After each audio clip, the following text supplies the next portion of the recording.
This Marco, are you conference gonna? will now be recorded. Now I will call the Public Works Committee of January 4th, 2021 to order at 5:02 p.m. I'm Ken Poisson, 6th District Councilman and Chairman of the Public Works Committee. Item 2 is approval of minutes. I'll take a motion to approve December's minutes. So moved. This is Bill O'Brien. Okay, Bill, is there a second? I'll second. Second by Caitlin. Any discussion? Hearing none. All those in favor? Aye. Any opposed? The chair votes aye. Motion carries unanimously. Item 3 is report of the Public Works Director. Renee, it's all yours.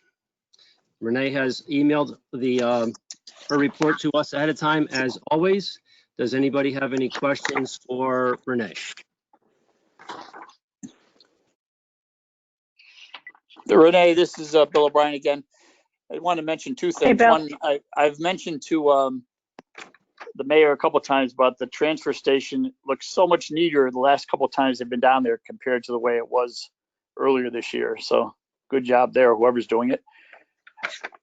And let's see, I'm trying to find, I had a question on, the flooring. What's the update on the Bunnell flooring project?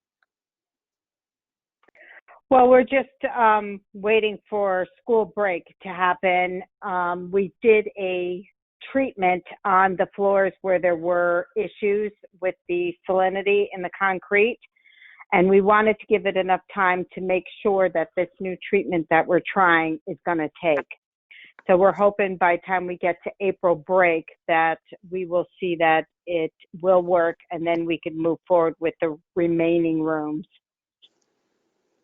Okay, thank you.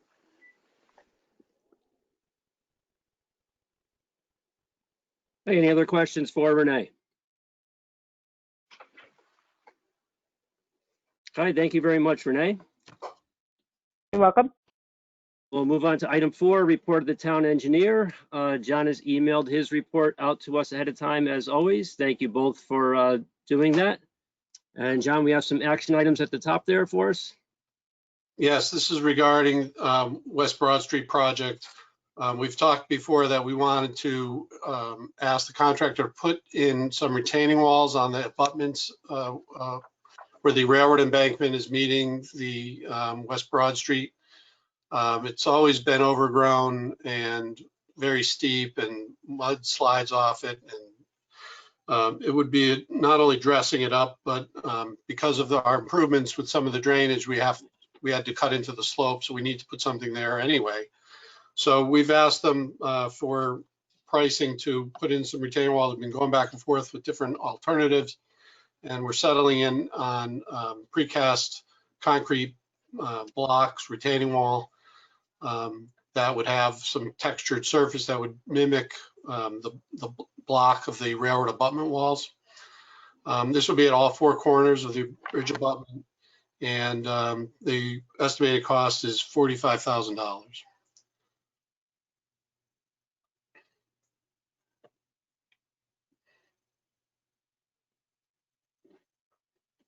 Does someone like to make a motion, and then we can have discussion?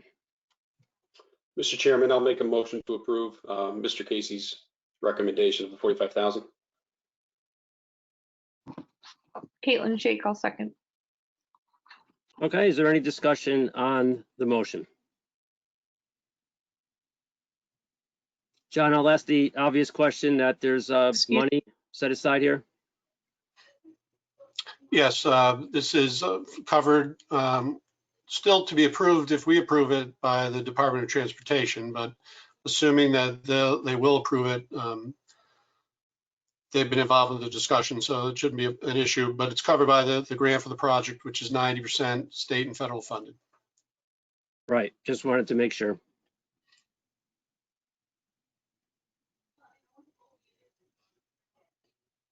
Aileen. And that motion is to send to the town council with a favorable recommendation, correct? That is correct, Aileen. Yeah, you think the council chairman would have remembered that part. Thank you, Aileen. That's why I get paid the big bucks. Yeah. Is there any further discussion? Questions, comments, concerns? Hearing none. All those in favor? Aye. Any opposed? The chair votes aye. Motion carries unanimously. Next up, John. The other two items, again, are small in nature. This was, one was to replace, to install a culvert end, a flared end culvert that would accept the slope of the I-95 off-ramp embankment. Prior to that, there was a head wall which damaged. So rather than replacing the head wall, we decided to put in a flared end section. So there's not in the contract, so that there was a cost to the materials and installation of that. That was $1,081.55. And the other one, again, a small item, there was a grade change at the vet's office where the sidewalk was a little bit higher than the adjacent pavement. So we worked out with the vet to put in a gravel strip and place precast concrete curb stops so cars would stop when they're parking there before they get onto the sidewalk. So it's a safety measure to keep the cars away from the sidewalk. And that's all been worked out with the veterinarian office there. And that's $2,465.23. Okay, I'll take a motion to approve. Mr. Chair, I'll make a motion to approve the two items Mr. Casey stated and send to the council a favorable recommendation. We don't need it for this one because it's under 5. All right, motion to approve then. Is there a Caitlin Schick, second? I'll second. Okay, thank you, Caitlin. Any discussion, questions?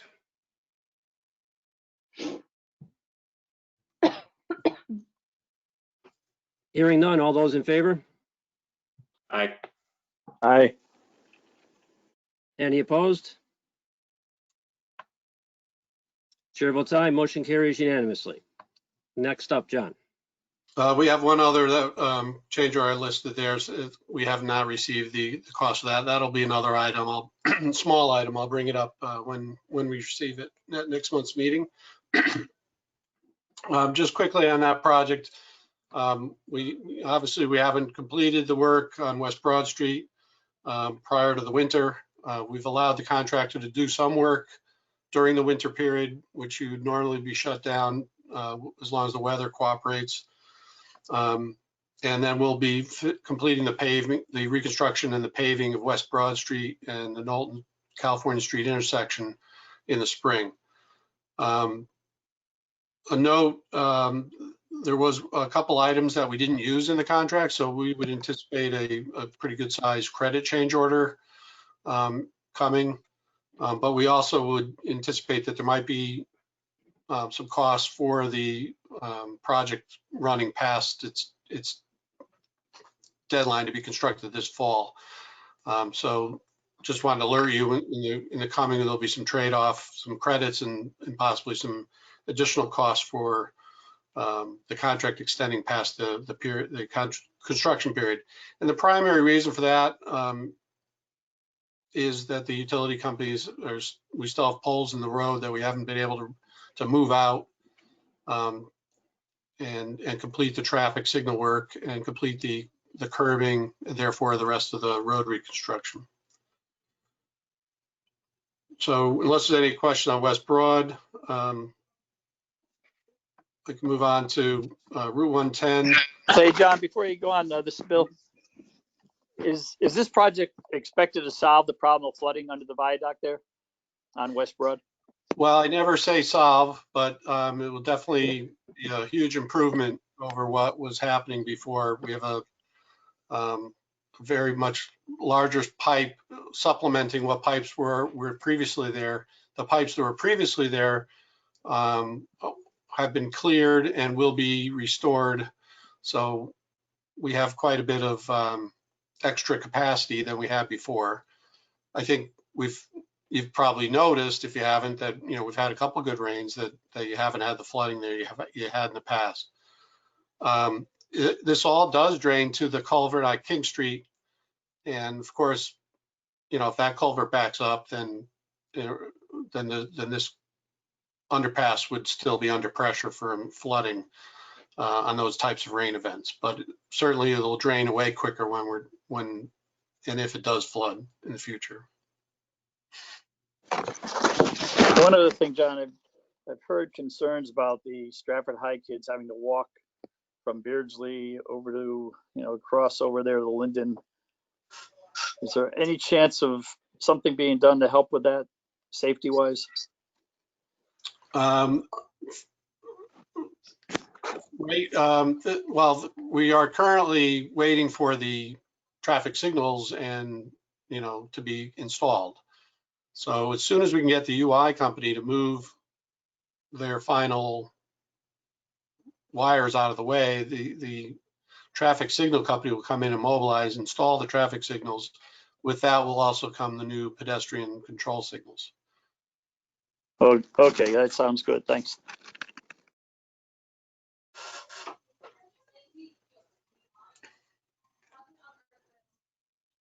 All right, John, other highlights in your report?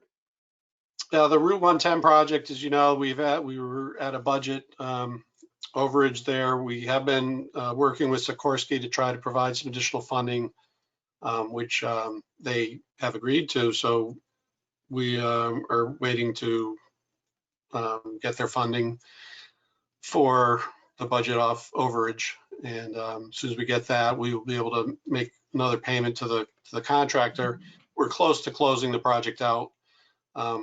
There are still a few items that need to be paid, and the contractor owes us additional items to close the project out so that we can satisfy our CDBG grant. I'm sorry, the economic development grant we have from the state of Connecticut. But essentially the project's complete except for the closeout portion. So some good news there. Stratford Avenue, I don't have much to report there. Circle Drive bridge. So I did meet with the engineer last week or the week before to talk about options for replacing the bridge at Circle Drive. As you know, that's just downstream of Cook's Pond. It does not have a lot of traffic on it, obviously. I think there's maybe 10 or 11 houses that are served by the bridge. So we've all along been looking to replace the bridge in kind and not making any improvements to the capacity of the bridge in order to keep the cost down. However, if we reline the existing bridge, we might lose some capacity from making the existing bridge opening smaller. So we'd have to provide a supplemental relief culvert, which we've always planned on doing. The engineer's looking at that option as well as the option of replacing the culverts with a larger size rather than adding a third relief pipe.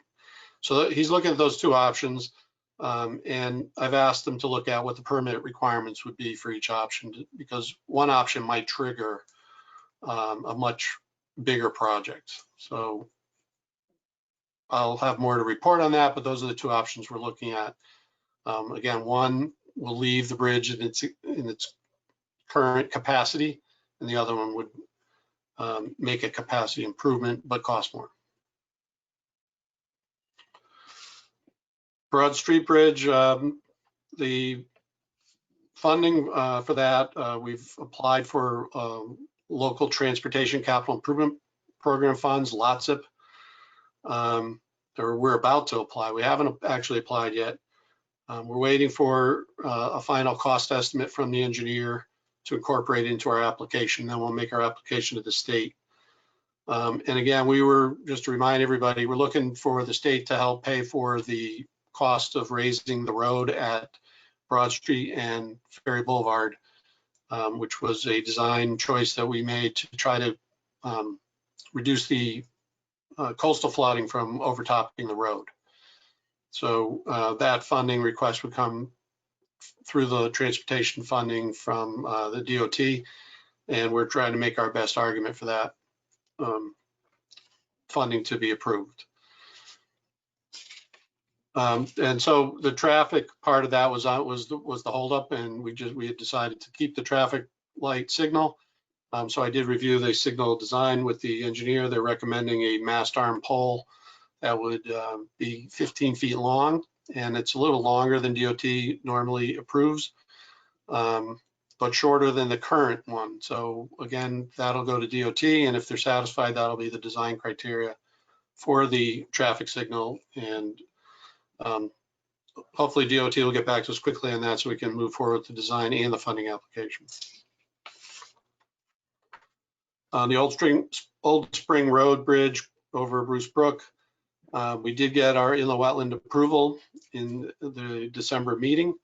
So that permit will be issued, and then we'll finalize our design and get ready to bid that project. And again, that is the same situation where it's a low capacity road, and we are proposing just to replace the bridge to the existing capacity of the existing bridge, not making it a bigger structure. More for cost effective, and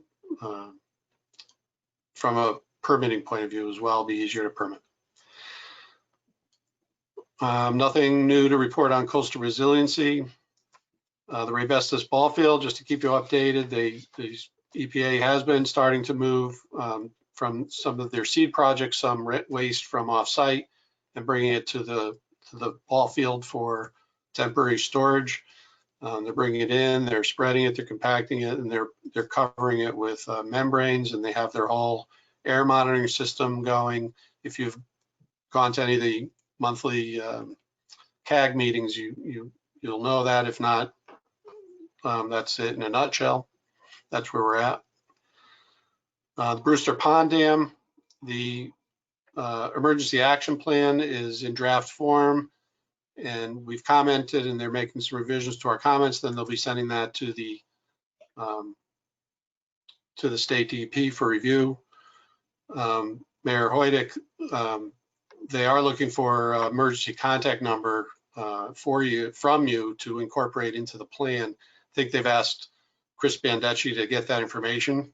So if you could talk to Chris and give the best emergency contact number for you, he can relay that to the engineer, and that'll go in the emergency action plan. So John, the way we've done this with Lake Zor and now the name escapes me for that dam, is they've listed myself as well as Larry. Yeah, Larry's in it as well. Okay. As is Renee. Okay. You're right, because it was Mo prior to that. Yep. So I don't seeing anything, any request from anybody. Could you just forward that to me again? Yes, I will. Thank you. I'll send that.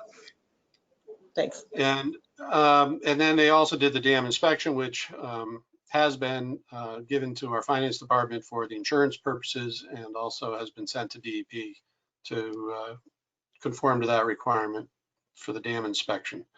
There was nothing notable to worry about. The dam is in good condition. There were a couple of maintenance items that will the town should maintain, to do on its regular maintenance, and that'll keep the dam in good condition for the time to come.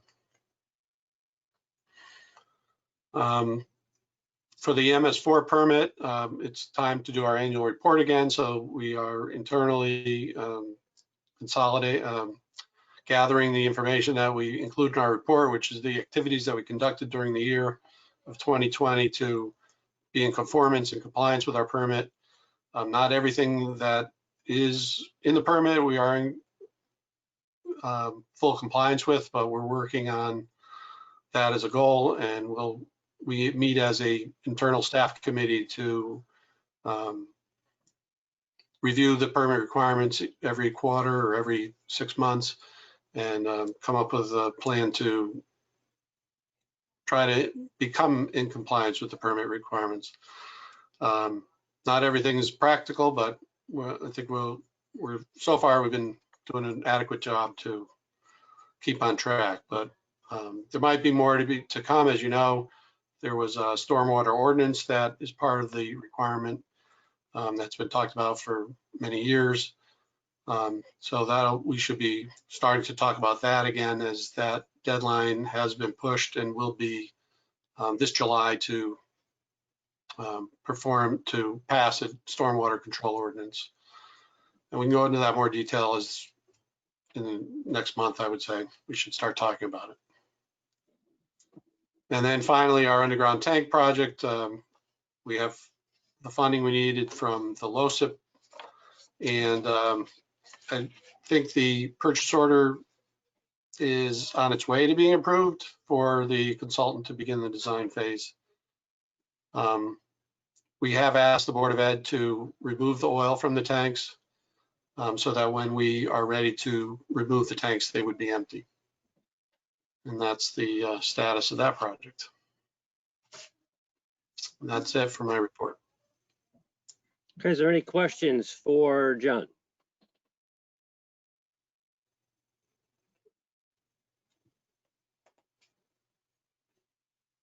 Okay, thank you very much, John. Thank you. Okay, the next item of business is just a date of our next regular meeting, Monday, February 1st, still at 5 o'clock. Item 6 is new business. Does anybody have any new business?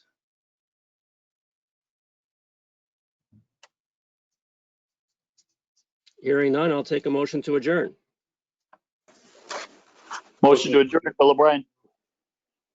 Motion by Bill, second by Chris. All in favor? Aye. And before we adjourn, I'd just like to thank everybody for your continued work for the town, and Happy New Year to everybody. We are adjourned at 5:23 p.m.